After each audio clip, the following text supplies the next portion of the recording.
In northern Italy, a European truck driver drives his 40-ton rig up a steel ramp and onto a train. At the Novara terminal, he sets the brakes, climbs down, and walks to a coach at the front where a bunk is waiting. 7 hours later, he wakes up in Germany. Europe ran trains like this across the Alps for decades. But America, with the largest freight rail network on Earth, never ran a single one. So why did Europe build a railway for trucks? And why did America decide it did not need one? In German, the arrangement has a name. Rollende Landstraße, the rolling country road, usually shortened to Rolla. The Swiss operator Ralpin carried roughly 72,000 trucks on this service in 2024 alone, running between Freiburg im Breisgau in southern Germany and Novara on the edge of the Milan plain. Every one of those trucks drove onto the train under its own power and drove off the other end the same way. That is worth sitting with, because it isn't what American railroads do. When a container train leaves the port of Long Beach, a crane lifts a steel box off a chassis and lowers it into a well car. The truck that brought it stays behind, and the driver goes home. On a rolling highway, none of that happens. Tractor unit, trailer, and driver all travel together, and the railway feeds the man dinner and gives him somewhere to sleep. So the obvious question is why anyone would design a railway that way. Hauling a tractor unit across the Alps means hauling roughly 8 tons of engine, cab, and fuel that generate no revenue at all. Adding the driver means adding a passenger coach, catering, and a whole set of safety rules that freight trains otherwise avoid. On any spreadsheet, it looks like somebody's mistake. But here's the detail about these Alpine terminals that outside observers kept missing. Those Alpine trains were never designed to be efficient. They were designed to be easy. A haulier doesn't need a terminal contract, a crane, a container, or a rail-compatible trailer. He needs a driver who can reverse up a ramp. The engineering of the wagons came second, and it was awkward from the start. A European railway tunnel isn't tall. Most of the network was carved out in the 19th century, when nobody had imagined a 4-meter truck that would need to ride through it. To fit a standard road trailer inside that envelope, the wagon floor has to sit almost on the ground. Engineers ended up carrying the tires roughly 30 centimeters above the railhead, which meant abandoning normal railway wheels entirely. Look at one of these low-floor wagons, and you can see the compromise. A wagon type known as Sod KMs rides on 8 tiny wheel sets instead of 2 conventional bogies, spread along the length of the car to keep the deck low. But small wheels wear faster, ride rougher, and cap the maximum speed of the whole train. Every one of those wagons is a physical monument to a tunnel roof somebody built in 1882. North American engineers never had to solve that problem at all. Why does that one difference in tunnel clearance matter more than anything else here? We'll come back to it. Novara, February 1994. Or rather, Switzerland, February 1994. Because the decision that built the modern rolling highway wasn't made by a railway at all. It was made by voters. On the 20th of February that year, Swiss citizens approved a constitutional amendment called the Alpine Initiative. The measure passed with 51.9% of the vote and 19 of the 26 Swiss cantons. Bern's own federal government had campaigned against it. Both chambers of parliament had opposed it. The transport minister, Adolf Ogi, had spent months arguing publicly that it was a bad idea, but watched it pass anyway. That text was short, and its consequences were not. Transalpine freight crossing Switzerland would move by rail, and the wording was an obligation rather than an ambition. So it went into the Swiss constitution, which means it's there until another national vote takes it out again. What followed was a chain of decisions across Swiss roads, tunnels, and railways that would take 30 years to work through. So what did that obligation actually cost? The first bill came due on weight. Switzerland had held its trucks to 28 tons for decades, far below the European standard, which functioned as a quiet border wall against heavy transit traffic. Brussels wanted that limit gone and pushed Swiss negotiators toward 48 tons. The two sides eventually settled on 40, and in exchange, Switzerland got something it wanted more: a distance-based charge on every heavy vehicle using Swiss roads, weighted by weight and emissions.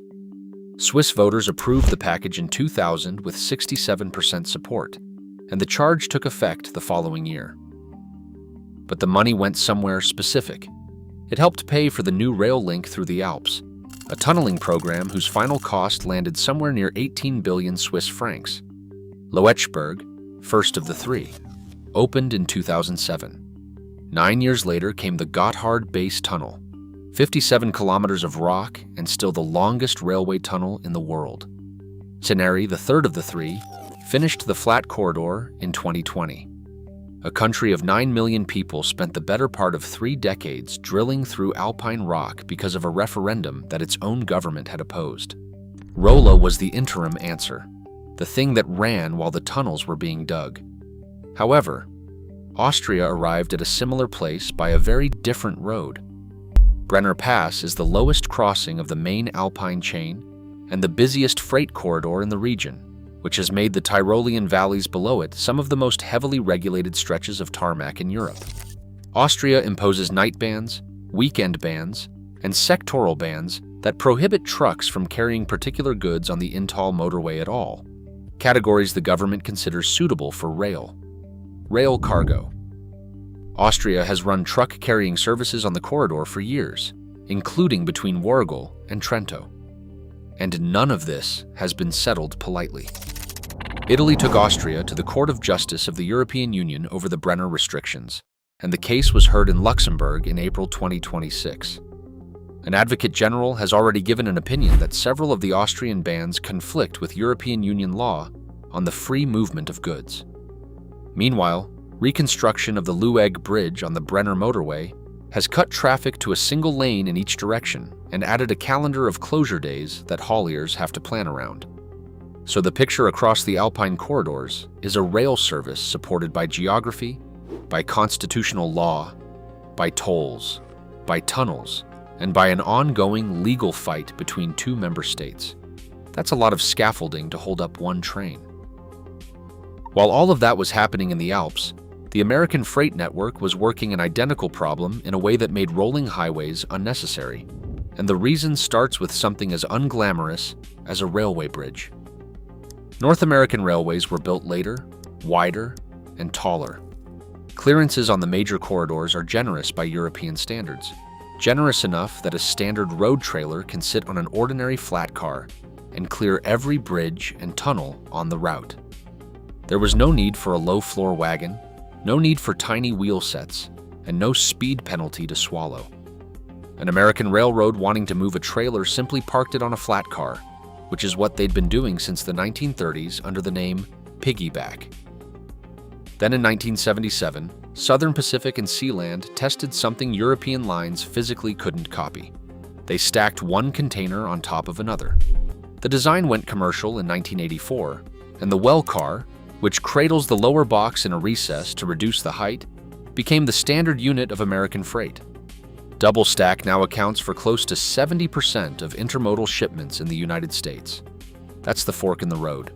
Europe's tight tunnels pushed engineers toward carrying a whole truck as low to the ground as possible. America's tall tunnels pushed engineers toward carrying 2 containers as high as possible.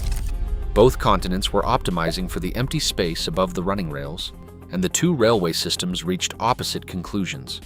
One went down toward the ballast, the other went up toward the catenary, and every wagon either network built after that followed from the choice. Once a continent commits to a wagon design, it is committing for 50 years because the tunnels and terminals get built around it. If railway history explained at this level of detail is the sort of thing you want more of, subscribing is the single most useful thing you can do.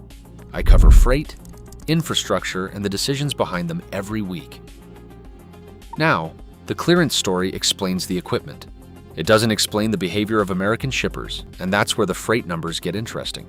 It also doesn't explain the strangest part of all, which is that an American railroad once ran this exact system and walked away from it.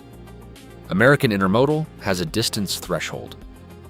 Roughly speaking, rail starts beating trucking somewhere around 750 miles because terminal handling, drayage at both ends, and the delay of assembling a train have to be paid for out of the savings on the long haul. Below that distance, a driver in a truck simply wins. So how far are the Alpine services actually running? The French rolling highway between Aton and Orbisano covers 175 kilometers. Swiss trains ran a few hundred kilometers more. Therefore, the whole calculation changes, because these are distances a dispatcher in Chicago wouldn't even consider handing to a railroad. And the second problem compounds the first. On a rolling highway, the railway hauls the tractor unit, which earns nothing, and the driver, who earns nothing while sitting in a couchette. A double-stacked train hauls containers and nothing else. When you're already fighting for margin, carrying 8 tons of unpaid diesel engine and a sleeping man is the sort of thing an American railroad accountant will notice immediately. Then there's the part nobody legislated. No American state has a constitutional article requiring freight to move by rail. There is no distance-based charge on heavy vehicles funding tunnel construction. Federal fuel taxes do not cover the road wear that heavy trucks cause, which quietly tilts the economics toward the highway. American freight railroads are private companies answering to shareholders, not instruments of an environmental mandate, and they behave accordingly. Given all of that, you might expect American railroads never to have tried a truck-carrying service at all. They tried repeatedly. The road railer was an American invention, a trailer fitted with retractable rail wheels so it could become a rail car without any flat car underneath it. The Chesapeake and Ohio ran the first ones behind passenger trains between Detroit and Grand Rapids in 1955. Illinois Central Gulf revived the idea in 1981 with dedicated trains. Norfolk Southern launched Triple Crown services in 1986, and it grew into a real network, thousands of trailers running across the eastern United States and into southern Ontario, feeding automotive plants on tight schedules. But the automotive demand shifted, the equipment aged, and containers kept getting cheaper. Norfolk Southern wound the network down through the late 2010s.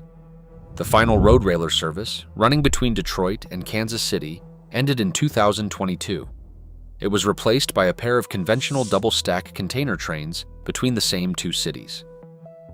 So America tested the idea, built a business around it, ran it for 36 years, but chose containers in the end.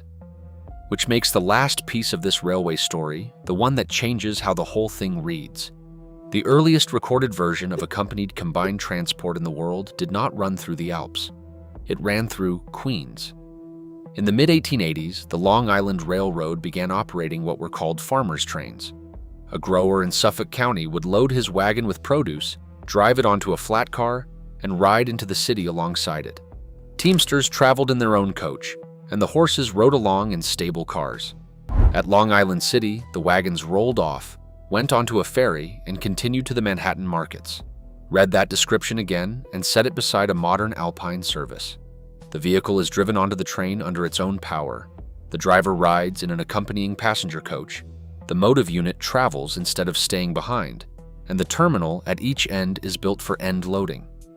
That's one railway system running on one logic, roughly a century before Ralpin existed. Those farmers' trains faded out by the early 1890s, and they never came back. And the reason is almost painfully ordinary. Once the Long Island Railroad could offer its own express and delivery service, it became cheaper for farmers to crate their produce, ship the crates, and leave the wagon at home.